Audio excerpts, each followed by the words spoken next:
Welcome, everyone, to In the Hot Seat. If you're a repeat viewer, thanks for joining us again. If you're new to the show, every 2 weeks we put industry experts and our customers in the hot seat for lively discussion, debate, maybe even a little discourse as we humanize the digital experience. All aspects of the customer lifecycle are up for discussion, as well as the technologies used throughout each phase of the journey. Now, this episode is the second in our healthcare series, and it's focused on the provider experience. So this should be a lot of fun, Kristy. It should be. I think it's something that people don't think a lot about when they're talking about the healthcare experience, but I don't think they realize exactly how important it is. I was reading earlier a couple of articles on physician burnout and suicide rates, and it really stymies me that physician burnout now is higher than it was before the pandemic. Mm. Like I would have thought burnout would have been maxed during the pandemic, but apparently not. It's actually gone up. I mean, I think you probably have this sort of the length of exposure and all of the issues that piled up during the pandemic, and it doesn't really surprise me that much that it's still a problem. I mean, I guess it is worse that it's going up after, but it does still seem like there's so much pressure during the pandemic that if nothing else, it's almost hangover. Yeah, yeah, for sure. I thought it was really telling that one of the articles said something about 50% of the Mhm. day on a provider's life is spent, or the provider's workday is spent on the EHR, Yeah, and only 27% on direct clinical FaceTime with a patient. yeah. That's got to tell you something, right? I mean, it's funny. It's just like that stat that we always quote about salespeople and how much time they spend doing administrative work versus how much time they spend doing their actual job. And I was doing some research last week on generative AI in healthcare, just trying to prep a little for this and write something up. And one of the things that struck me that was really interesting use case is that front part, the whole, like, how do you get the patient engaged, and how do you get all the information you need from them? And obviously a lot of that's you sitting in the office with a nurse or nurse practitioner, doctor, whatever. But they were talking about how generative AI could actually provide a lot of that um, administrative work and take that off of the providers. I mean, that seems like that's a pretty interesting use case. Yeah, absolutely. And I'm looking forward to talking to Robin a little bit about that because Yeah. she's got some good thoughts on that. Yeah, well, that's great. I mean, I think it's interesting to look at the stats and hear how bad it is, and then I wonder, like, are there differences when you looked at this? Like, is it worse for nurses or doctors, or male versus female, or like, are there some other trends that came out? Yeah, I was surprised that female physicians still experience more burnout than male. Huh, And that's interesting, and it's been that yeah. way apparently for years, and it hasn't actually gotten better. It's gotten worse on the female male side. I, that's interesting. I don't have a good theory. I mean, I don't either. maybe women are more empathic and empathetic with their patients, and it's tougher. I mean, that's I don't interesting. know. That's a tough one. That's a Yeah, tough one. yeah, Could be. yeah. Well, I'm excited to learn a little bit more about that. So I don't know, why don't we bring Robin in? Robyn Lindner is an operations manager with over 30 years experience working in the healthcare industry. She currently works for Millennium Physician Group, one of the largest comprehensive independent physician groups with more than 600 providers. She prides herself in effectively managing day-to-day operations to ensure positive staff and provider morale, as well as patient satisfaction. Robyn's married. Together, they share 4 children and 1 grandchild. And in her free time, which probably doesn't have that much of it, she and her husband enjoy traveling to new places. So welcome, Robyn. Thank you. Thanks for having me. Yeah, glad you could be here. And like I said, I think this is a really interesting conversation. I mean, just kind of start. Well, what do people think about the healthcare experience and trying to get the best experience? They usually think of patients, right? So I think it's interesting to kind of flip this and think more about the provider. So can you tell us a little bit about, like, what's life like for a doctor these days?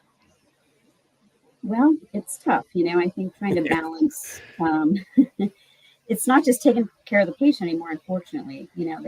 Back in the day, you could You see a patient and you send a bill in, you get paid for the visit, and today it's become so much more coding for them. The electronic medical record, they spend a lot more time in the notes and doing, like I said, the coding and risk stratifying the patients, making sure we can get the money to really care for the people. It's not just the way the insurance companies are paying us now is quite differently. So it takes more effort on their part than it ever has before. You could see 50 patients a day back in the day on a paper chart, scribble a note in the chart, send the bill in. Today, 18 to 20 patients is a lot. Is that in administrative overhead? A lot of that caused from the kind of explosion of electronic health record and the provider, the requirements from the insurers. Yeah, absolutely, yes. And the demands continue. CMS is always changing, and we have to follow their rules. And trying to get into more of a value-based world. Is what the insurance companies call it. So it's how we risk stratify our patients. So if we have a very sick patient, has a lot of comorbidities, diabetic with multiple complications, they cost more to manage. So we're in an all risk now with our insurance companies at my company, and I'm sure many are trying to throw their hat in that ring. But how do you keep those patients out of the emergency room in the hospital when they're that sick? So still, there's a cost to that. So you have to have resources wrapped around those patients, which is still often cheaper than a hospitalization or ER visit. That's interesting. One of the things that I was reading, I saw, they said that the patients who are the most sick, right, like the catastrophically or chronically ill patients, are the ones that burn out the physicians the most.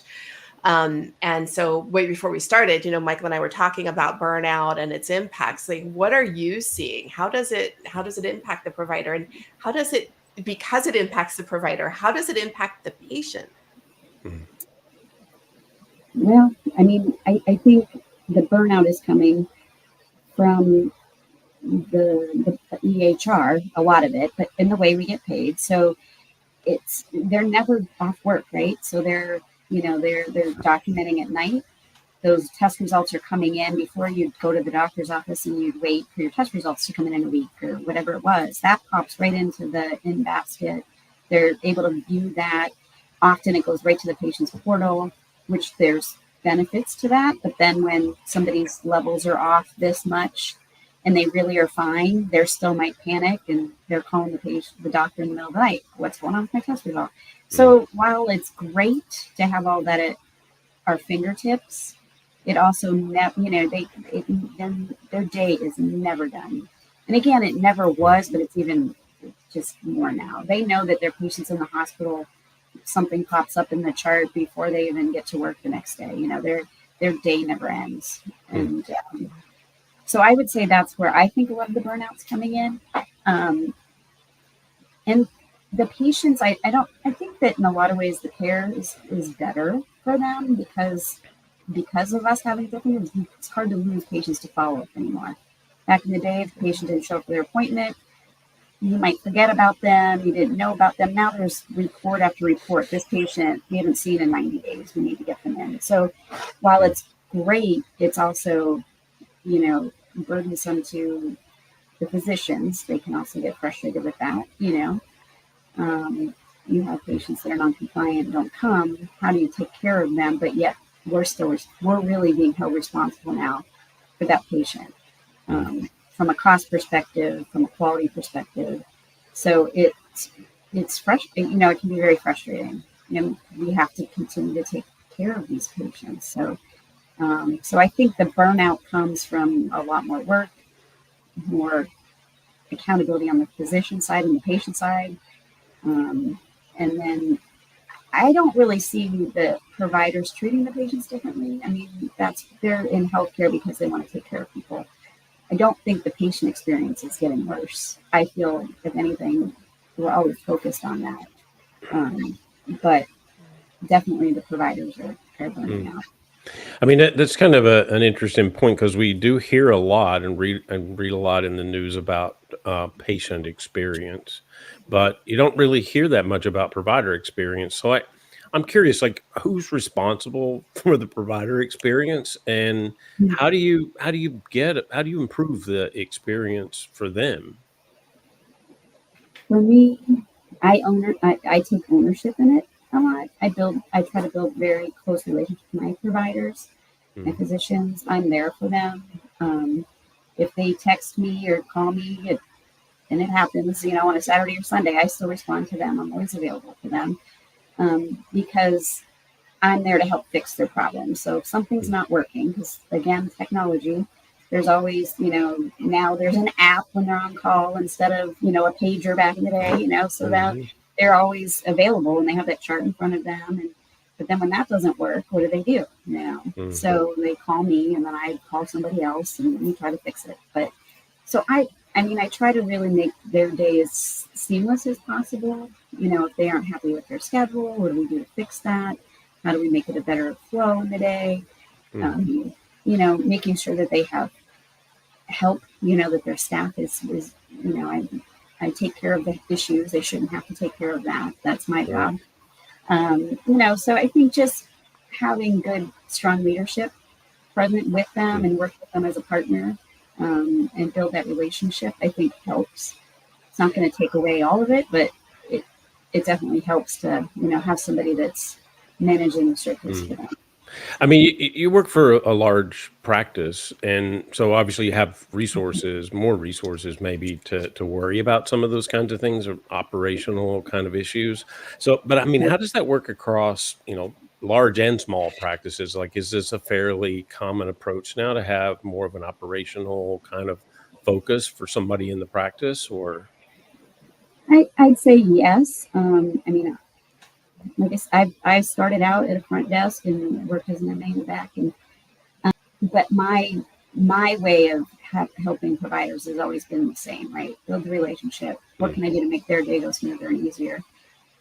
Yes, in a small setting, you're right there next to them, hands on. I mm, mean, I manage 6 locations right now. I have team leads and some supervisors, some people that help, but they still can always get me no matter what. So it is an operation size, does it make a difference as Millennium? It doesn't for me because I've managed the same way I always have, is try to be there for them. Sounds like the providers aren't the only ones who are always available, huh? Yep, I make that my duty, so I signed up for it. So you alluded to it earlier, but is there a difference? Like, because now they have all of this administrative overhead, right? Like they have the EHR updates, and like I know in my portal, I don't know what you guys use, but in my portal, in my chart, I can actually message my doctors, and mm. they can respond to me on messaging. So Yeah. I'm just wondering, like, how does that affect the number of patients they can see per day? And do you get penalized because they see fewer patients? But yet there's still all of these other requirements that they have to do. It seems like a double-edged sword. It is, certainly. So, and especially like in our compensation model, it's not, they still are paid off RVUs, which is basically visits. Okay. So like they get a certain percent of their income because they're, they're productivity driven. Okay. Our company is. So they still need to see a certain number of patients to meet their salary. And then they have to also maintain their HCCs, which is a coding aspect as to how to risk stratify a patient, how sick they are. And then on top of that, they still have to, like you said, manage the quality, make sure all of their colonoscopy, mammograms, all those such things are done. Mm. And then those messages are going to still keep coming in. And the portal, while it helps for the patient to be able to get through and not have to deal with it calling in, and it hopefully is going to decrease some of your phone calls in the office, those visits, those buckets are still there that need to be addressed. You know, so are they penalized if they don't see as many patients because they're dealing with all of this? Yeah, they can be. It can impact them Mm. financially. So they have to really know how to manage their day, and that like all of us, but it's become harder. Again, that's why you can't see 50 patients a day. So knowing that all those things are going to be coming in, and hopefully you have a good team that can help with some of those, the portal messages that come in for prescription refills. They have, support staff to help with some of that. That's interesting. I don't think I've ever actually met the doctor at my practice because I always see the nurse practitioner and she's, she's always available or not always available, but, I don't think I've ever met him. That's funny. Yeah, that happens. I mean, we were talking up front a little bit, and I mentioned that I was doing some research last week on AI and generative AI, and I saw some pretty interesting use cases, particularly around automation and kind of trying to help up front with the overhead from the EHR and other, types of activities of onboarding a patient and that sort of thing. So, I mean, do you see this now? Are you starting to see tools that are coming in that could maybe have an impact on the provider experience for the better, or I don't know, maybe the worse? Hopefully not. And it, we talk a lot about personalization in the customer experience world, but it seems like the same thing could be true here too, that it could help with, individualized instructions and more kind of a personalized experience. I mean, are you seeing tools like that now coming on the market? Yes, I mean, I would say, when the HCC coding first came out, the providers had to fill out all these forms and sign it, and then we had to make sure it got to the insurance company. So our EHRs have gotten smarter and better and know that we need to collect all this data for the patients, and it's claims driven. So now we have, for instance, our EHR has a tool called the Navina tab, which actually pulls in those diagnoses. Does this patient really have this? And it also even tells the physician right where it came from. It was a CAT scan they had back in 2016. That's where we identified this. So they can see, because it might not have been them that ordered it. I'm in primary care, right. So we're the gatekeeper. So they're responsible for all aspects of their care, even if that test was ordered from a cardiologist or whomever. They still have to do that. So yes, the EHR has gotten better, smarter, and our company invests in that to try to make it better for the physicians. Do they feel the difference? Maybe, they probably do, but it's still another thing they have to do every day, and it doesn't ever seem to go away. But there's always updates, and there's always things trying to make things better. So it's definitely better even for the patient, and from our front desk standpoint, we have the online check-in now, so we can just send a text to the patient and say, check in online, and it'll save you time at the front desk. You can scan in your insurance cards by a picture, you can pay your copay, whatever you need to do. So I think from our standpoint, at the front desk too, operationally, a lot of things are better, for that. I mean, I know I prefer, that self-serve experience, and I've seen that more and more. And to be honest, I mean, in some ways, that helps me choose a provider because I want that capability, right? So I can streamline that for both of us, and it can be kind of a painful process. But I mean, that's maybe the exception right now, though. If I look across practices, I don't necessarily see that self-serve capability everywhere. But is that something that it does? I mean, it seems like it does help the doctor, the providers in general, and gives them more opportunity to help. It sometimes does. Sometimes. So we have patients can do it from their smartphone, or we have tablets in the office per se. Do you think it'd be better if all those questions, like the annual wellness visits, ask a slew of questions, right? If the patient does not do that from home and comes into the visit, and their visit's at 1:00, and they come in at 1:00, and now they've got the tablet, and they're 85 years old, because we take care of a lot of older patients. They're sitting in that waiting room past their appointment time, still filling out the tablet. So, there's times where go get the patient,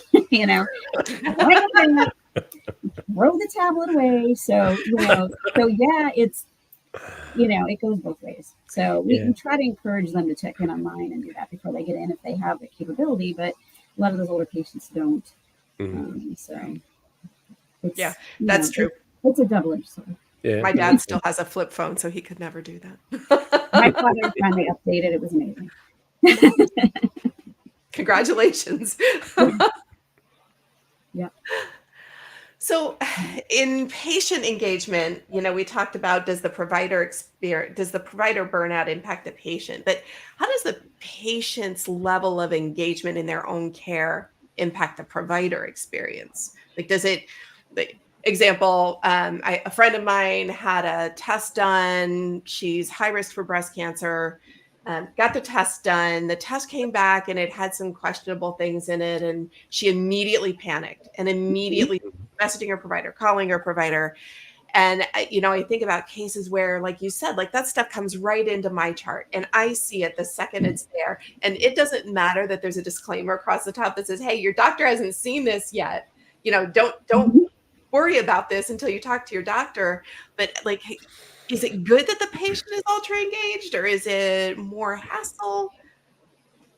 I'd say it's, again, a double-edged sword. I think sometimes it's great because the patient just gets the results and, then they don't have to, you're normal, you're fine. They can send a portal message, our results come back normal. But then there's those situations that they're like, the providers are now making sure, okay, I don't have till tomorrow morning to check those results because Mrs. Smith, if she gets those, is going to, blow my phone up or call the, the service or whatever it is. So I think, our EHR does have the capability of saying the patient cannot, if it's a serious test, the patient cannot do this until the provider does.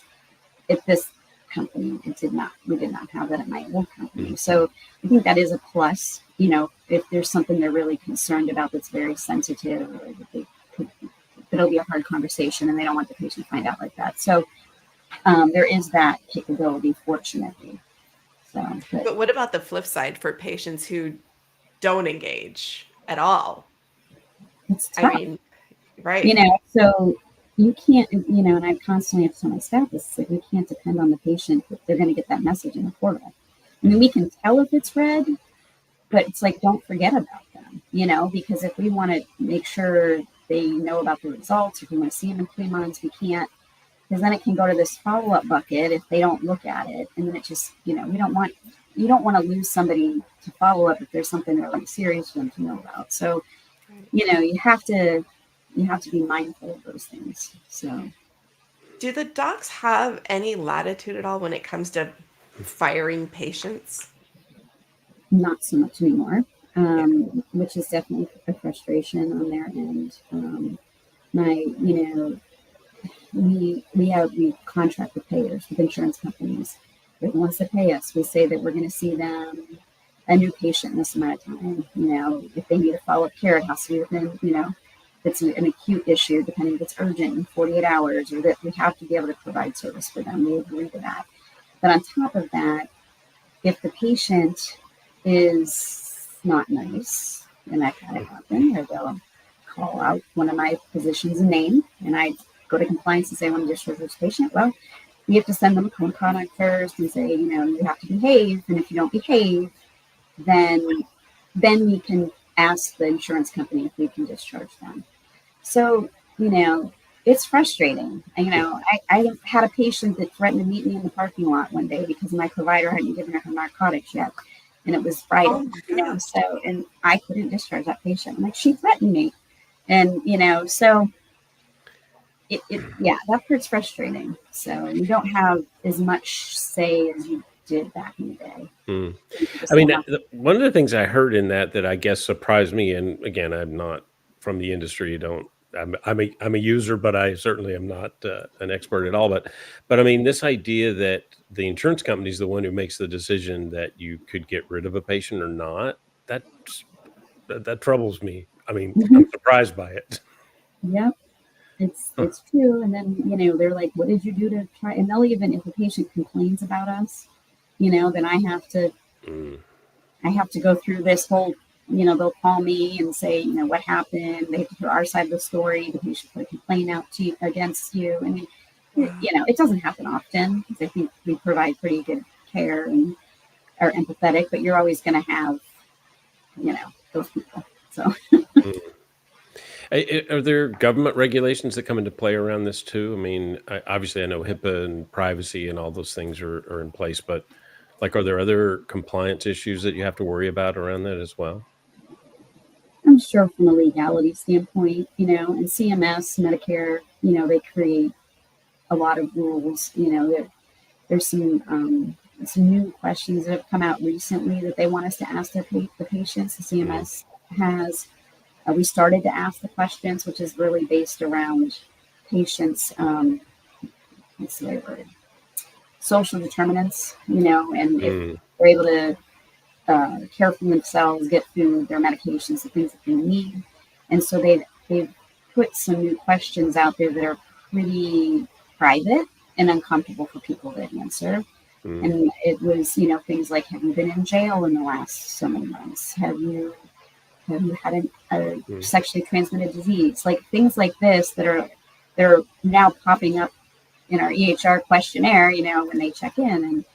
And some people get really offended by that. And it's the government that's wanting us to ask these patients these questions. So, and I understand the why, but it's still, it just doesn't always sit as easy, Yeah. Well, do those social determinants, have any other kind of role in how a provider does approach that patient, or the patient experience, provider experience in general? I mean, how do they address that, and do you have the resources to address that? That you bring a very good point. We have to ask depression screening questions now. So if a patient's depressed or now suicidal and they come in for their blood pressure check, what are you going to do about that?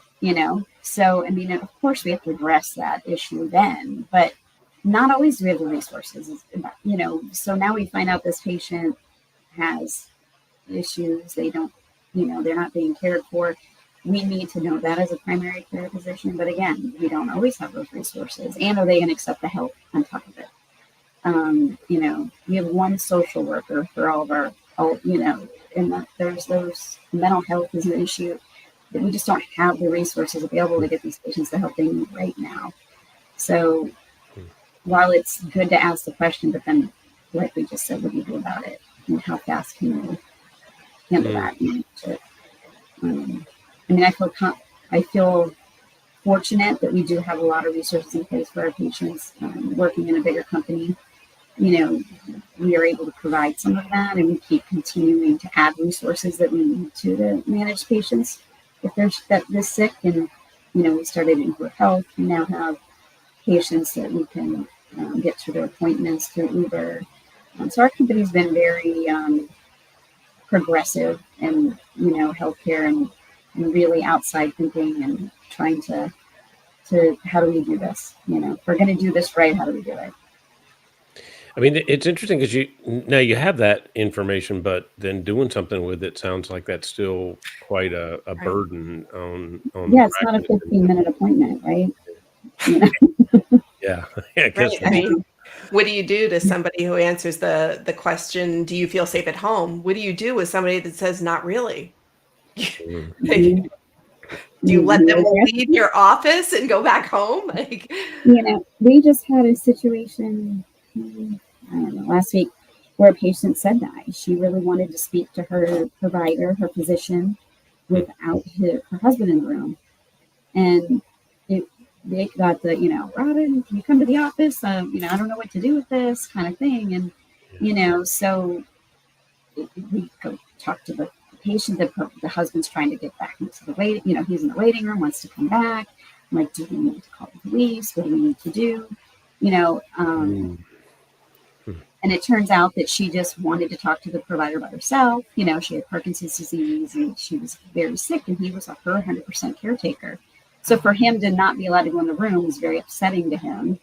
But then once he understood that she just wanted to talk to her doctor by herself, he calmed down. But, the situation was escalating.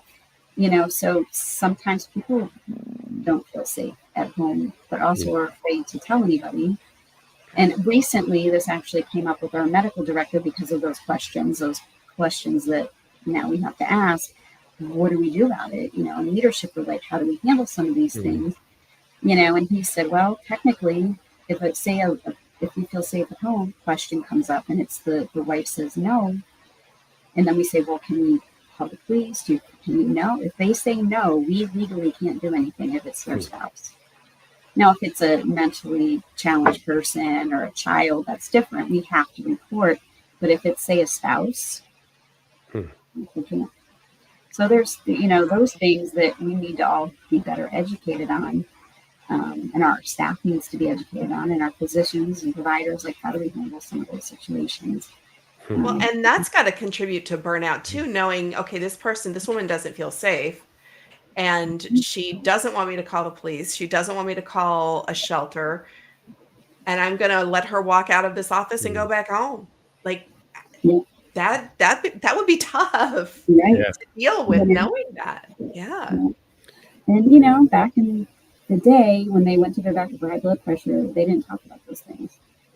Right. So, you uncover a lot more things as you ask questions.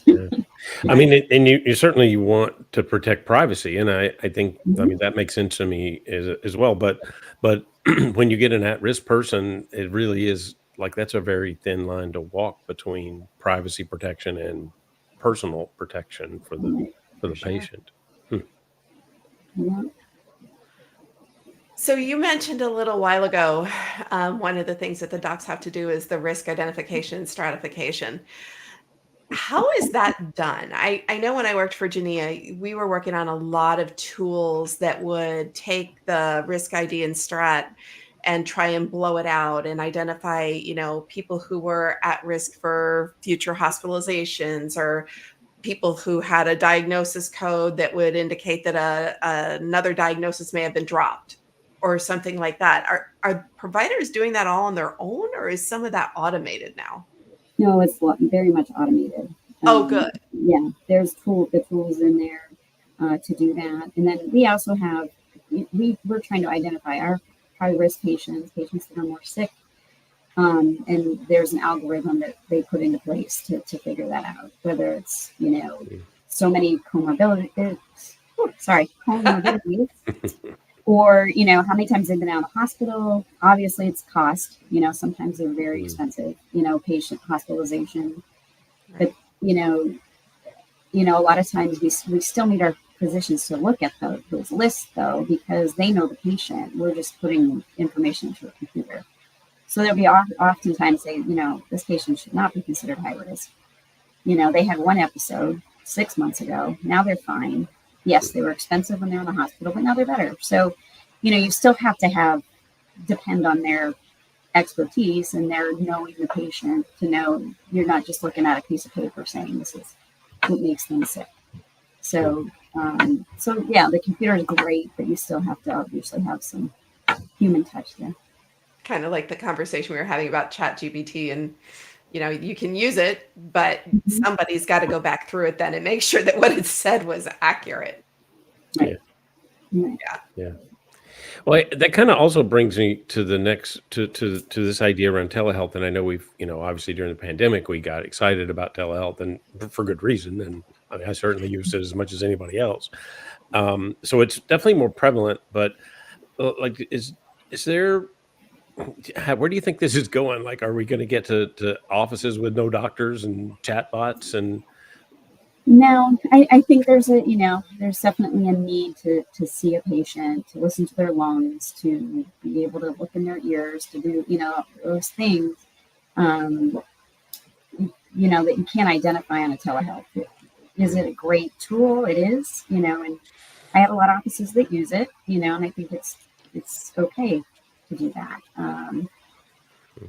But it's not perfect, so, and I mean, that's one of our things we have is a virtual care clinic so patients can go on our website and they can click, I want to have a virtual appointment tonight at 9 p.m. and they'll get a nurse practitioner or a physician that will, have a visit with them. So, I mean, I think it's great, but it's not always, it's not going to take away that personal touch, and we do have, one of the things that we're trying to do with our high risk sickest patients is see them every 60 to 90 days just to get, to keep them out of the emergency room. So or the hospital, so that you know that they're chronically going, or there's a reason. We're trying to have more touch points with them, as well as have care management services provided for them, and phone calls in between visits. And some of my physicians have decided, well, instead of making them come to the office, if they have the capability, they'll do, every 60 days. They'll see them once in the office, and then the next time will be a virtual visit, and the next time will be.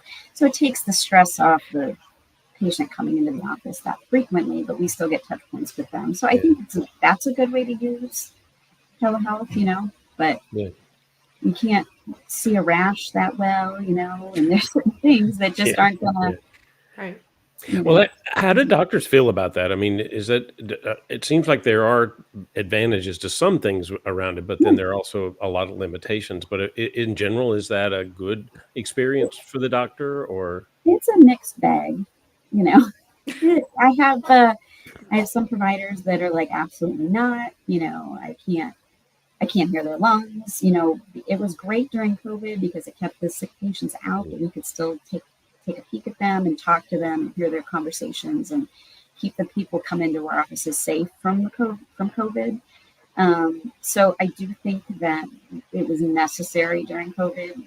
It kept us going financially too, because we don't have patients, we don't have, we don't have income. So our company really successfully did it, launched it quickly, and we were able to get back to seeing our patients the way we needed to be. And then if they did have COVID, we could have them test and then do a telehealth with them to see if, we needed to do something for them. So it definitely helped us through COVID. And I still think it's definitely great now. I mean, it still is helpful now for many of our visits, and it's fast, easy, efficient, but it's just not, it's not going to take away from, needing to see your doctor from time to time. I mean, are there other technologies that are helping this though? I mean, like obviously there are a lot of sensors. Like I just got this cool health ring that tells me all kinds of interesting stuff. I don't know if it's that useful, but it's interesting anyway. But I mean, are there things like that sensors and other data that you could collect that really make that experience better? Oh, absolutely. I mean, people can take their pulses now. Are they in tachycardia? If they have heart arrhythmias, the manual blood pressures. I mean, so it does help a lot. Those tools out there, but it's too bad they don't interface with the EHR though. Yeah, you think that would be cool if you could, right? Yeah. Not right. Yet. Not yet. Sure That's right. That's right. So is anybody focusing, like it sounds like there are a lot of requirements that get placed on the providers. Is anybody focusing on them and their experience? When I was at Geneva, we ran a campaign called The Joy of Medicine. And the whole idea behind it was, look, doctors get into this because they want to help people and they enjoy helping people, and it's a passion for them. But with all of these requirements now that are placed on them, the whole idea was bring back the joy of medicine. Is anybody doing anything to help these providers have a better experience? Again, I think I try to help them. I try to make sure their day's as efficient as possible, and if something's not going right, we try to fix it. And it is what it is. I hate to say that, but healthcare is what it is. Yeah. And they're going to have to deal with all of that stuff, but yet still remember why they started doing what they're doing. And the people that want to be doctors, they're going to do it. They want. That's why they're here. They want to take care of people.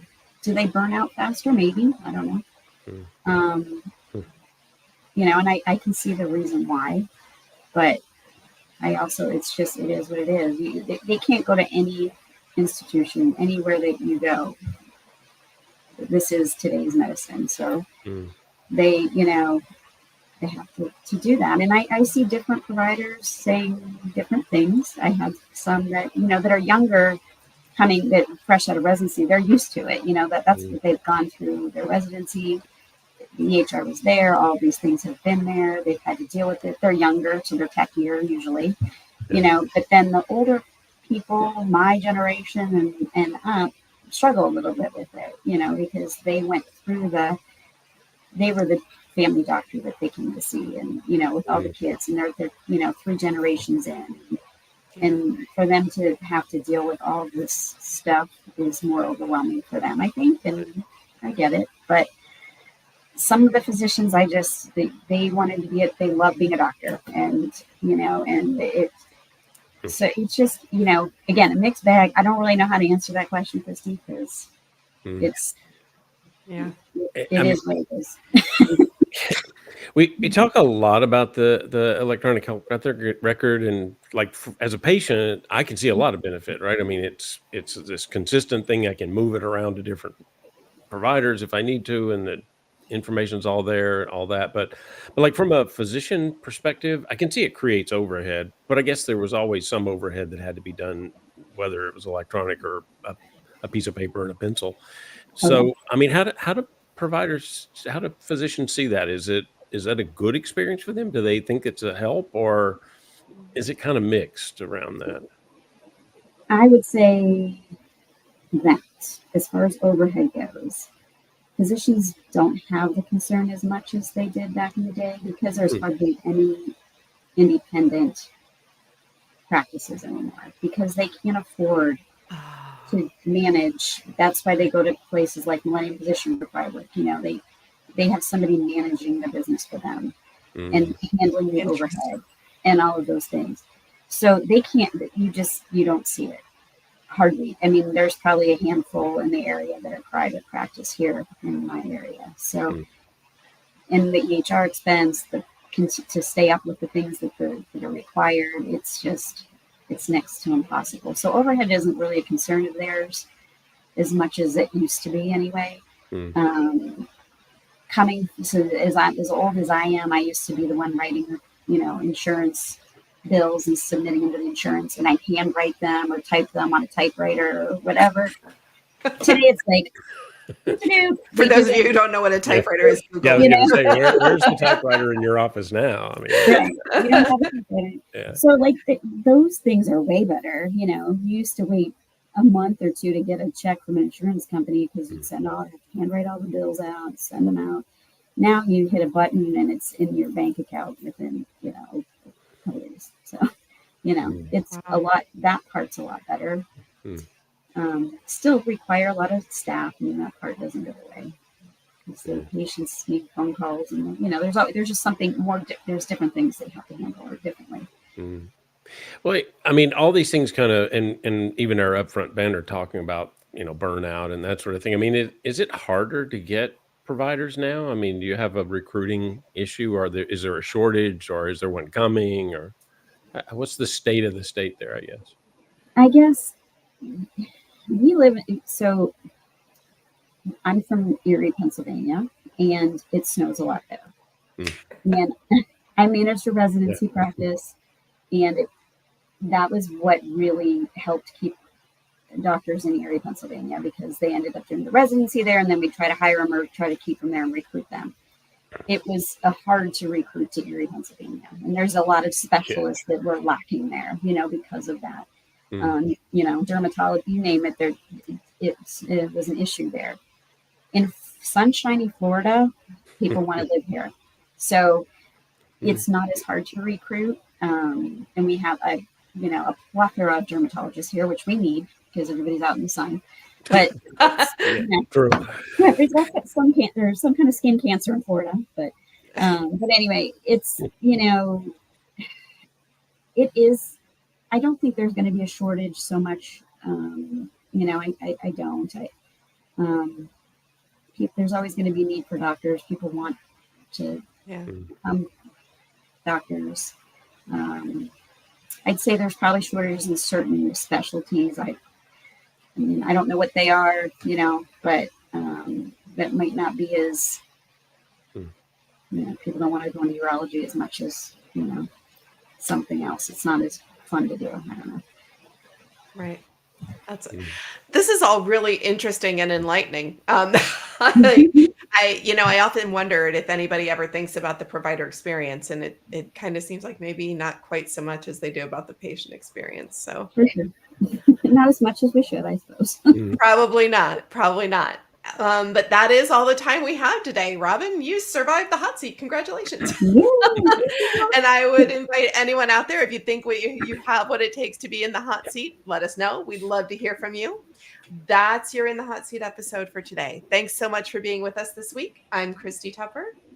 And I'm Michael Fauscette. Tune in next time for different faces, different topics, and different perspectives as we put someone different in the hot seat.